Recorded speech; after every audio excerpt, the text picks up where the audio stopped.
अस्सलामुअलैकुम फ्रेंड्स, मैं हूं मोहम्मद अब्बास रमज़ान। प्यारे दोस्तों, सीलिंग फ़ैन तो हर किसी के घर में मौजूद होता है जो कि सीलिंग के ऊपर लगा होता है। कभी कभार ऐसा भी होता है कि सीलिंग फ़ैन चलता हुआ ख़राब हो जाता है और रुक जाता है या फिर स्लो चलने लगता है।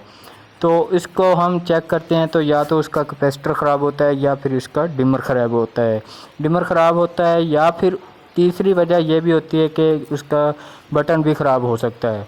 मगर इसके अंदर ये तीनों मसाइल ना हो फिर भी वो चले ना या फिर स्लो चले, तो उसके अंदर क्या फ़ॉल्ट हो सकता है, ये हम आपको इस वीडियो में बताने जा रहे हैं। तो दोस्तों, इस वीडियो को एंड तक ज़रूर देखिएगा ताकि आपको मुकम्मल इसकी समझ आ सके और आप ख़ुद इस फॉल्ट को दूर करने के काबिल हो सकें।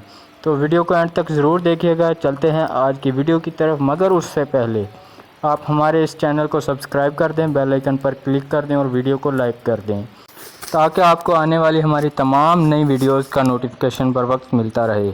अगर आप हमें टिकटॉक या फेसबुक पर ज्वाइन कर रहे हैं तो हमारे इस पेज को या इस अकाउंट को फॉलो ज़रूर कर लें और वीडियो को लाइक कर दें। तो चलते हैं आज की वीडियो की तरफ। Electrical DNA reality TV.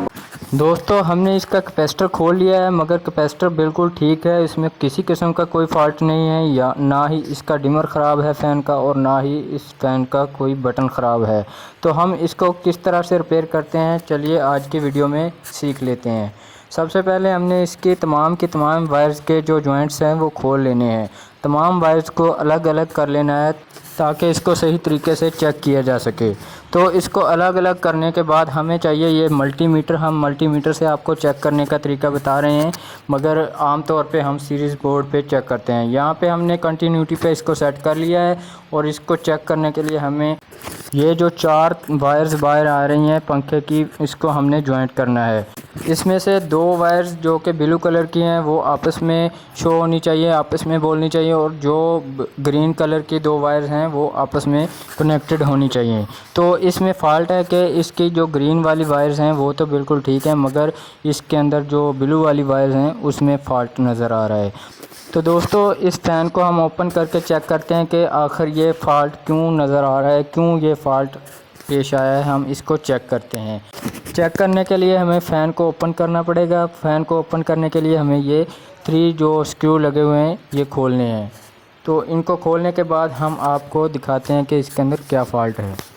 तो ये आप देख सकते हैं कि इसकी वाइंडिंग बिल्कुल साफ़ सुथरी पड़ी है, इसको कुछ भी नहीं हुआ है। हम इसको चेक करते हैं कि आखिर इसमें मसला क्या हुआ है कि ये हम पंखा चल क्यों नहीं रहा है। तो इसको हम पहले ये ऊपर वाला हिस्सा भी सारा खोल लेते हैं। ये इसका रॉड और इसका जो ऊपर की प्लेट है ये भी खोल लेते हैं।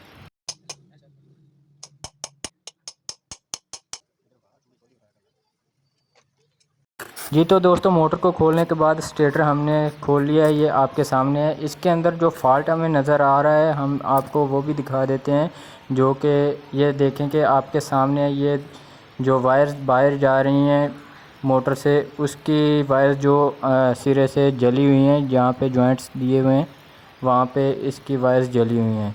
हम इसको काट देते हैं और काट कर इसकी वायर्स को नई लगा देंगे।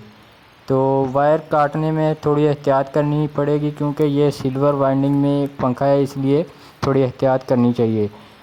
तो ये बहुत ही बारीक और सिल्वर वायर होती है, इसलिए ये बहुत जल्दी टूट जाती है। इसको एहतियात के साथ खोलना पड़ता है। इसको निकाल देते हैं हम, इसकी जगह हम नई वायर लगा देते हैं। तो नई वायर लगाने से पहले हमें ये जो इसकी मेन की वायर्स वाइंडिंग में से निकल रही हैं इनको सीधा करके चेक कर लेना है। इसको साफ़ करके इसके ऊपर जो स्लीव्स जली हुई स्लीवें लगी हुई हैं हम इसको उतार देते हैं। बहुत एहतियात के साथ उतारनी पड़ती हैं, ये उतारते वक्त आम तौर पे ये टूट भी जाती हैं, इसलिए इनको उतारने में थोड़ी सी एहतियात की ज़रूरत होती है।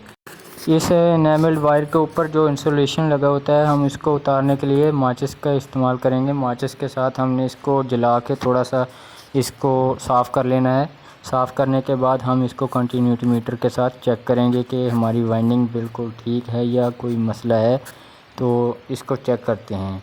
तो इसको जलाने के बाद हाथ की मदद से हम इसको थोड़ा सा रगड़ेंगे तो ये बिल्कुल साफ़ हो जाएगी। ये देख सकते हैं कि जैसा हमने पहले कर लिया, ये देखें बिल्कुल अच्छी तरह से ये साफ़ हो चुकी है। आप रेगमाल का भी इस्तेमाल कर सकते हैं।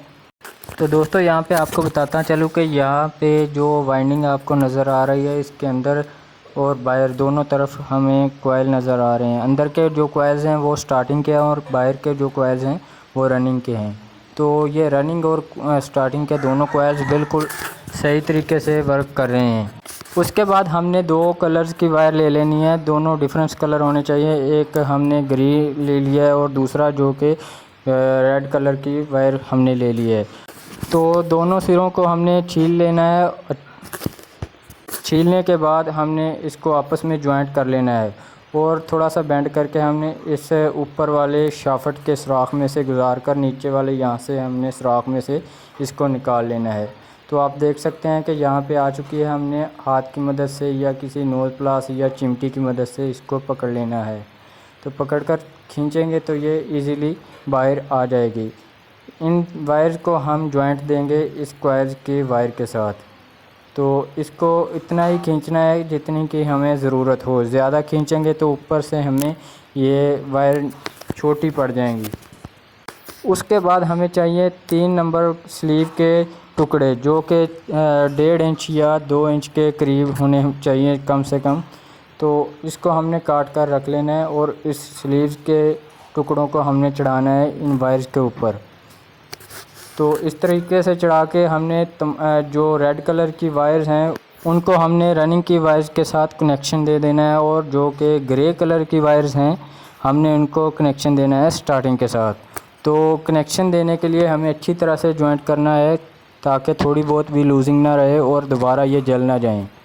तो इसको हमने कनेक्शन देकर इसके ऊपर जो 3 नंबर का हमने स्लीव का टुकड़ा इस वायर के ऊपर चढ़ाया था, इसको हमने धकेल कर जोड़ के ऊपर कर देना है और अच्छे तरीके से इसको समेट देना है ताकि ये आपस में जो के जॉइंट्स हमने दिए हैं ये आपस में जॉइंट ना हो सकें, आपस में जुड़ने की वजह से स्पार्किंग ना कर सकें। तो हमने तमाम की तमाम वायर्स आपको बता दी हैं कि किस तरीके से जोड़नी है। जोड़ने के बाद हमें इस तरह से हमने इसको बेंड करके रख देना है कि इसके ऊपर हम धागे के साथ अच्छी तरह से बांध सकें और ये जो हमारी वायर्स हैं ये बाहर से खींचने पे निकल ना सकें। इसके बाद हमने धागे के साथ अच्छी तरह से इसको बांध लेना है ताकि ये वायर्स बाहर की तरफ से खींचने पे ये निकल ना जाएं।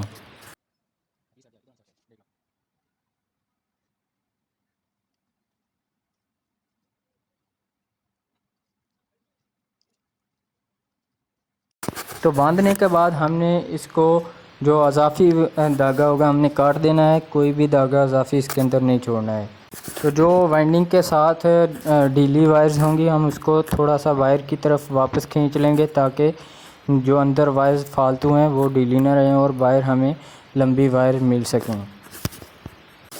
तो उसके बाद हमने दोनों वायर्स को जो कि आपस में जॉइंटेड हैं इसको काट कर इसको 4 वायर्स में तकसीम कर लेना है। जिस तरह से आप देख सकते हैं कि हमने कर लिया है। तो इसके बाद हम इसको चेक करते हैं कि हमारी वाइंडिंग रिपेयर हो चुकी है या अभी कोई इसमें मसला बाकी है। तो ये देखें रेड वायर्स भी आपस में जॉइंटेड हैं, बिल्कुल सही तरीके से इस नीडल मूव कर रही है और ग्रे कलर की वायर्स भी ठीक हैं, ये भी सही तरीके से वर्क कर रही हैं। मतलब रनिंग और स्टार्टिंग दोनों वायर्स बिल्कुल ओके हैं, इसमें किसी किस्म का अब कोई फ़ॉल्ट मौजूद नहीं है। तो हम इसकी फ़िटिंग कर लेते हैं। फ़िटिंग करने के बाद हम इसको चेक करते हैं।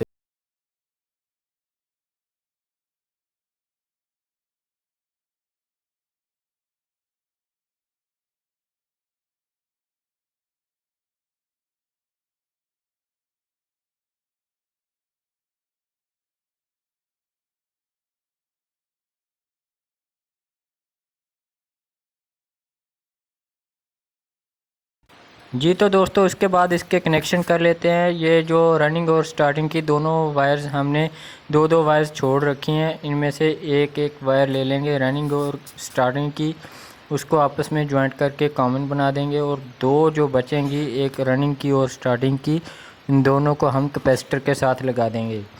और जो रनिंग की कैपेसिटर के साथ लगी होगी दूसरी मेन उसके साथ लग जाएगी पहले वाली मेन जो होगी। वो कॉमन वायर के साथ लग जाएगी। तो दोस्तों फ़र्ज़ करें कि पंखे के चक्कर उल्ट हैं तो आप सीधे किस तरह से करेंगे। आप ऐसा करेंगे कि इसकी जो रनिंग की वायर्स होगी उसको चेंज कर देंगे, मतलब कि कॉमन की वायर से जो रनिंग की होगी वो निकाल कर आपने कैपेसिटर वाली रनिंग की वायर उसके साथ ज्वाइंट कर देनी है, और जो कॉमन के साथ पहले लगी थी उसको आपने कैपेसिटर के साथ लगा लेना है, और उसके साथ आप एक मेन वायर दे देंगे तो आपके कनेक्शन सीधे हो जाएंगे। तो इसके बाद हम पंखे को चेक कर लेते हैं कि पंखा हमारा चलता है या नहीं चलता है। आपके सामने हम चेक करने जा रहे हैं। ये देखें कि ये फ़ैन सीरीज़ पे हम चेक कर रहे हैं। सीरीज़ पे हल्का सा मूव कर रहा है, मगर जैसे ही हम इसकी मुकम्मल फिटिंग करेंगे तो ये फुल स्पीड के साथ घूमेगा। तो आई होप कि आपको हमारी ये वीडियो पसंद आई होगी। अपना और अपने प्यारों का बहुत सारा ख्याल रखिएगा। मिलते हैं अगली वीडियो में, तब तक के लिए अल्लाह हाफिज़।